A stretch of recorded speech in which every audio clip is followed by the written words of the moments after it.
घने जंगल के एक कोने में छोटी सी टुनटुनी चिड़िया रहती थी। वह नटखट और बहुत ही जिज्ञासु थी। वह हमेशा नई जगहों को देखने और नई बातें सीखने के लिए उत्सुक रहती थी।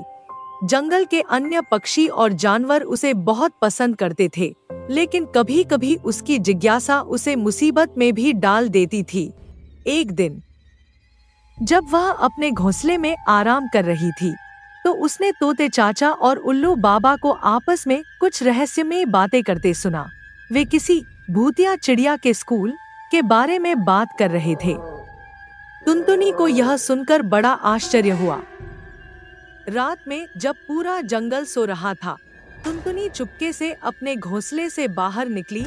वह उल्लू बाबा के पुराने नक्शे के आधार पर घने जंगल की ओर उड़ चली। धीरे धीरे वह उस इलाके में पहुंच गई जहां पेड़ बहुत बड़े और घने थे। यहां सूरज की रोशनी भी मुश्किल से पहुंच रही थी। वह उड़ती गई और अचानक उसे एक पुराना टूटा फूटा स्कूल दिखाई दिया। उसकी दीवारों पर काई लगी हुई थी और खिड़कियां टूटी हुई थी, लेकिन सबसे अजीब बात यह थी कि वहां से हल्की हल्की रोशनी आ रही थी, जैसे अंदर कुछ हो रहा हो। टुनटुनी हिम्मत करके अंदर गई। जैसे ही उसने प्रवेश किया, दरवाजा अपने आप बंद हो गया। उसने चारों ओर देखा और देखा कि यहाँ अजीब अजीब चिड़िया थीं, काली, बड़ी बड़ी आंखों वाली और चमकते पंखों वाली। अचानक एक गहरी आवाज गूंजी, नए छात्र का स्वागत है। टुनटुनी कांप गई। सामने एक बड़ी सफेद उल्लू जैसी चिड़िया बैठी थी। उसकी आंखें चमक रही थी। मैं इस स्कूल की प्रधानाचार्य हूँ, प्रोफेसर धुंधलिया। तुम कौन हो? टुनटुनी ने हिम्मत जुटाकर कहा, मैं टुनटुनी हूँ।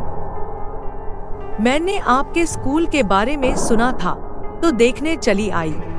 धुंधलिया ने हंसते हुए कहा, तो तुम्हें हमारे स्कूल के रहस्यों को जानने की इच्छा है? टुनटुनी ने सिर हिलाया। ठीक है, लेकिन तुम्हें यहाँ पढ़ने के लिए एक परीक्षा देनी होगी। अगर तुम पास हो गई, तो तुम्हें हमारी शिष्या बना लिया जाएगा।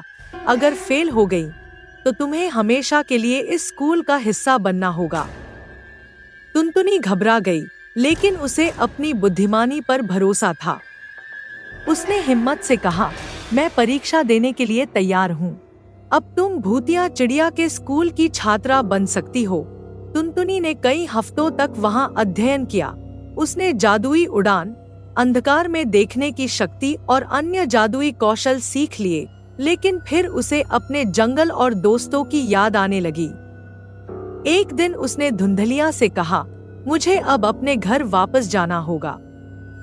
मैं अपने ज्ञान का उपयोग जंगल के सभी पक्षियों और जानवरों की मदद के लिए करना चाहती हूँ। धुंधलिया मुस्कुराई, तुम्हें जो सीखना था वह सीख लिया। अब जाओ और अपनी दुनिया को रोशन करो। टुनटुनी को 3 परीक्षाएं देनी थी। प्रोफेसर धुंधलिया ने उसे एक रहस्यमयी पहेली दी। अगर तुम इस पहेली का जवाब दे पाओगी, तो पहली परीक्षा पास कर जाओगी। टुनटुनी ने ध्यान से पहेली सुनी। ऐसी कौन सी चीज है जो बिना पंखों के उड़ती है, बिना पैरों के चलती है और बिना मुंह के बोलती है? टुनटुनी ने सोचा और फिर मुस्कुराई। यह तो हवा है। धुंधलिया ने सिर हिलाया। शाबाश, तुमने पहली परीक्षा पास कर ली। अब टुनटुनी को अंधेरे कमरे में जाना था, जहां कुछ चमकती आंखें उसे घूर रही थी। वहां एक आवाज आई, अगर तुम बिना डरे यहाँ से गुजर पाओगी, तो तुम यह परीक्षा पास कर जाओगी। टुनटुनी ने गहरी सांस ली और धीरे धीरे कमरे के अंदर बढ़ी। वहां असल में कोई भूत नहीं था, सिर्फ कुछ जादुई पक्षी थे जो परीक्षा ले रहे थे। वह बिना डरे आगे बढ़ती गई और अंत में दूसरी तरफ पहुंच गई।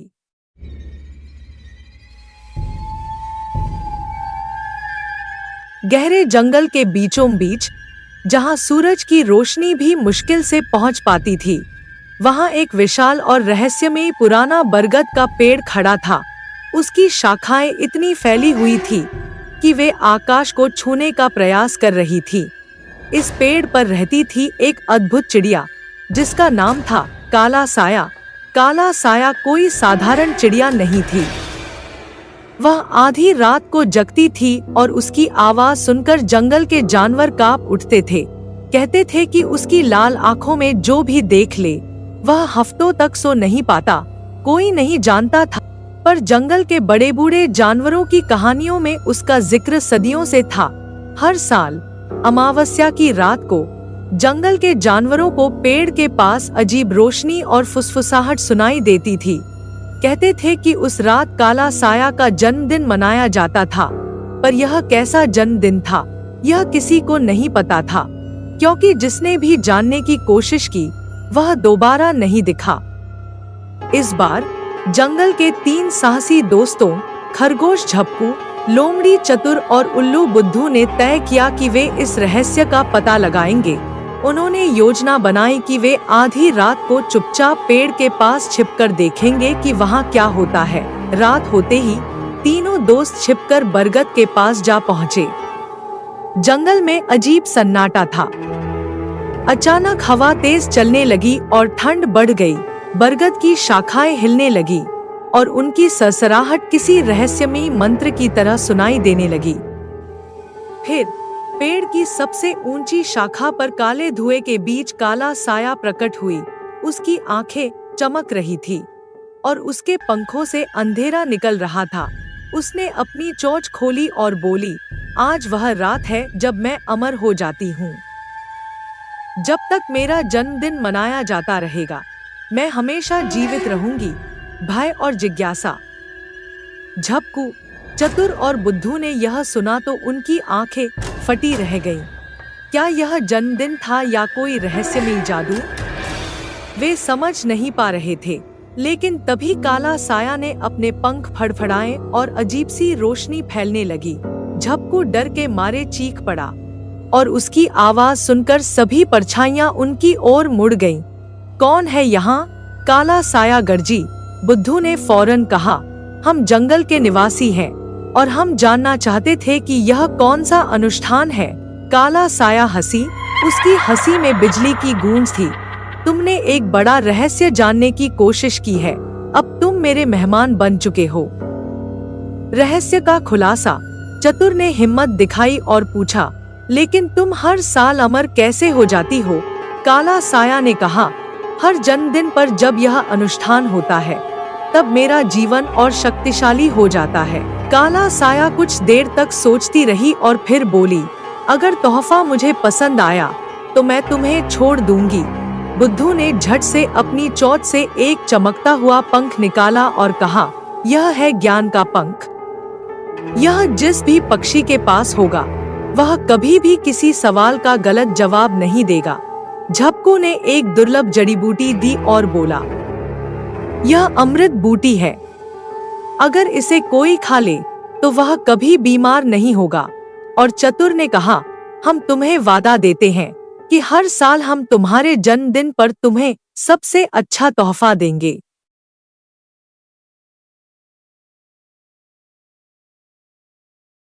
कल्लू कौवा एक छोटे से जंगल के पास एक पुराने सूखे पेड़ पर रहता था।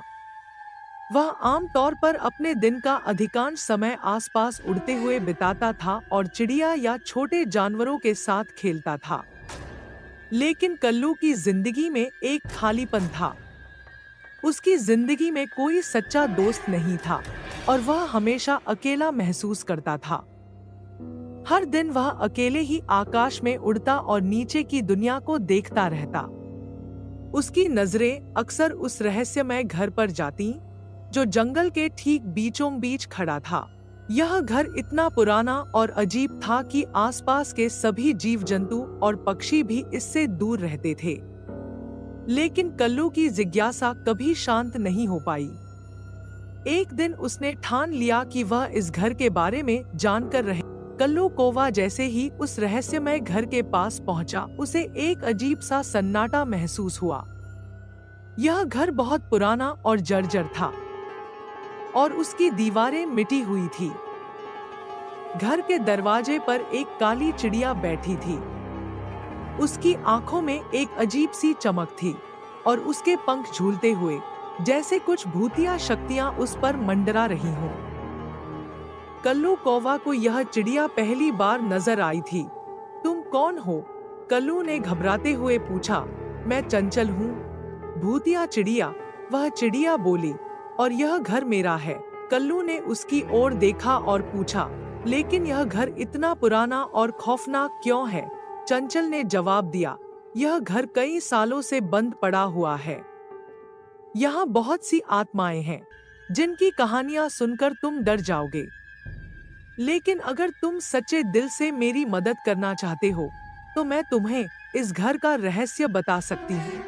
कल्लू कौवा ने अपनी दिलचस्पी जाहिर करते हुए कहा, क्या मुझे इस घर के रहस्य को जानने का मौका मिलेगा? चंचल ने धीरे से पंख हिलाए और कहा, ठीक है, लेकिन तुम्हें मेरी मदद चाहिए, क्योंकि इस घर में बहुत सी ऐसी ताकतें हैं जो तुम्हारे जैसा साधारण कौवा नहीं समझ सकता। चंचल ने कल्लू को घर के अंदर जाने के लिए आमंत्रित किया। जैसे ही वे दोनों उस खंडहरनुमा घर में दाखिल हुए, कल्लू को अंदर एक अजीब सा ठंडक महसूस हुई। घर में घना अंधेरा था और हर कमरे में धुंध सी छाई हुई थी। लेकिन चंचल ने उसे रुकने का इशारा किया और धीरे धीरे वह एक पुराने कमरे की ओर बढ़ी। चंचल ने कल्लू को एक कमरे के अंदर ले जाकर एक पुराने किताबों के ढेर को दिखाया। किताबें बहुत पुरानी थी और उनकी पन्नों पर अजीब से निशान थे। चंचल ने एक किताब निकाली और पन्ने पलटते हुए कहा, यह किताब उस काले जादू के बारे में है जिसने इस घर को बर्बाद किया। क्या तुम इसे नष्ट नहीं कर सकती? कल्लू ने पूछा। चंचल ने गहरी सांस ली और कहा, मैं कोशिश कर चुकी हूँ, लेकिन इस जादू का प्रभाव इतना मजबूत है कि कोई भी इसे समाप्त नहीं कर सका। यह घर केवल भूतिया नहीं है, चंचल ने कहा। यह एक समय पर बहुत ही समृद्ध घर था, लेकिन अब यह पूरी तरह से उजाड़ हो चुका है। कई साल पहले यहाँ एक परिवार रहता था, लेकिन वे सभी रहस्यमय तरीके से गायब हो गए। कल्लू कौवा ने चंचल से पूछा, क्या यह सब तुम्हारे साथ हुआ? चंचल ने उसकी ओर देखा और कहा, नहीं, लेकिन मैं इन सब घटनाओं की गवाह रही हूँ। इस घर में भूतिया आत्माएं रहती हैं जो कभी शांति से नहीं जी पाई। उनके बीच एक काला जादू था जिसने इस घर को नरक में बदल दिया। शहर के एक छोटे से गांव में एक पुरानी हवेली थी जो कई सालों से खाली थी। हवेली के आसपास का महल भी काफी उदास और थोड़ा भूतिया लगता था। इस हवेली में कई पुराने राज छुपाए थे जिन्हें कोई नहीं जानता था। ऐसे में एक चिड़िया और एक कबूतर का काफी अनोखा रिश्ता था जो हमेशा उस हवेली के आसपास दिखाई देते थे। चिड़िया का नाम टुनटुनी था। टुनटुनी एक छोटी सी बहुत ही प्यारी और चंचल चिड़िया थी। उसका रंग एकदम सोने जैसा चमकता था, जैसे कि वो कभी किसी भयंकर चीज से भरा हो। भूतिया काफी पुराना था और उसकी आंखों में एक अजीब सी गहराई थी, जैसे वो हर चीज देख चुका हो। हर किसी को ये लगा कि भूतिया खुद भूतिया है, इसलिए कोई कभी उसके पास नहीं जाता था। टुनटुनी और भूतिया के बीच एक अजीब रिश्ता था। टुनटुनी जो कि हमेशा खुश और चंचल रहती थी, कबूतर भूतिया के साथ बातें करना पसंद करती थी। उसने कभी भी भूतिया से दार नहीं लगा। इसी गांव में एक छोटी सी चिड़िया रहती थी जिसका नाम टूनी था। टूनी चिड़िया हर सुबह एक नीम के पेड़ पर बैठती और प्यारे प्यारे गीत गाती। उसकी मधुर आवाज से पूरा गांव महका रहता। लेकिन टूनी चिड़िया का एक सपना था, वो चमत्कारी वन के रहस्य को समझना चाहती थी। एक दिन टूनी ने सोचा, अब बस मुझे पता लगाना ही होगा कि चमत्कारी वन कैसे इतना रहस्य से भरा है। लोगों की बातें सुनकर वो और भी उत्सुक हो गई थी। कुछ लोग कहते थे कि वहाँ एक जादुई पुल है जो छुपा हुआ खजाना दिखता है, और कुछ कहते थे कि वहाँ एक पुरानी रानी का भूत रहता है। टूनी ने अपने दोस्त चिरपी एक तोता से बात की। चिरपी ने कहा, टूनी तुम पागल हो गई हो क्या? चमत्कारी वन में जाना बहुत खतरनाक है। वहां से अब तक कोई बिना दार के नहीं लौट सका, लेकिन टूनी की हिम्मत टूटने वाली नहीं थी। अगले दिन सुबह वो अपनी छोटी सी परवाज के साथ जंगल की ओर निकल पड़ी। जंगल के अंदर हर तरफ गहरी शांति थी, सिर्फ पैटर्न की सरसराहट और दूर से कुछ अजीब सी आवाज सुनाई देती थी। टूनी ने देखा कि जंगल में हर चीज अलग लग रही थी। पेड़ के पत्ते चमक रहे थे जैसे अनमेन सोना भर दिया गया हो, और मिट्टी से एक अजीब सी मीठी सुगंध आ रही थी। आगे बढ़ते बढ़ते टूनी एक छोटी सी नदी के पास पहुंची। वहां उसने एक अजीब चीज देखी, एक पूल जिसमें पानी के बदले नीला नूर चमक रहा था। उसके पास एक पुरानी पत्थर की तख्ती लगी थी, जिस पर लिखा था, यदि इस नूर में अपनी परछाई देखो तो तुम्हें तुम्हारा सच नजर आएगा। टूनी सोच में पैठ गई। उसने धीरे से पूल के करीब जाकर झंका। जैसे ही उसने अपनी परछाई देखी, उससे एक और दुनिया दिखाई दी, एक दुनिया जो इस दुनिया से बिल्कुल अलग थी। वहाँ के पेड़ चांदनी के रोशनी में चमक रहे थे और वहाँ के जानवर बात कर रहे थे। उसने एक बड़ी सी रानी चिड़िया को देखा जो एक शाही सिंहासन पर बैठी थी। रानी चिड़िया ने टूनी को देखा और कहा, स्वागत है छोटी सी टूनी, तुम्हारा यहाँ आना एक संयोग नहीं है, तुम्हें इस वन के रहस्य को समझने के लिए बुलाया गया है। टूनी हैरान थी। उसने पूछा, लेकिन ये सब क्या है? क्या मैं सपना देख रही हूँ? रानी चिड़िया मुस्कुराई और बोली, ये सपना नहीं बल्कि एक जादुई सत्य है। ये वन एक पुराना रहस्य छुपाए हुए है जो सिर्फ एक सच्ची और निर्दोष आत्मा ही जान सकती है। तुम्हारा दिल पवित्र है, इसी वजह से तुम यहाँ तक आ पाई हो। रानी ने उससे बताया कि चमत्कारी वन किसी समय एक शानदार राज्य था, लेकिन एक बुरी जादूगरनी ने वहाँ के लोगों और प्राणियों पर श्राप लगा दिया।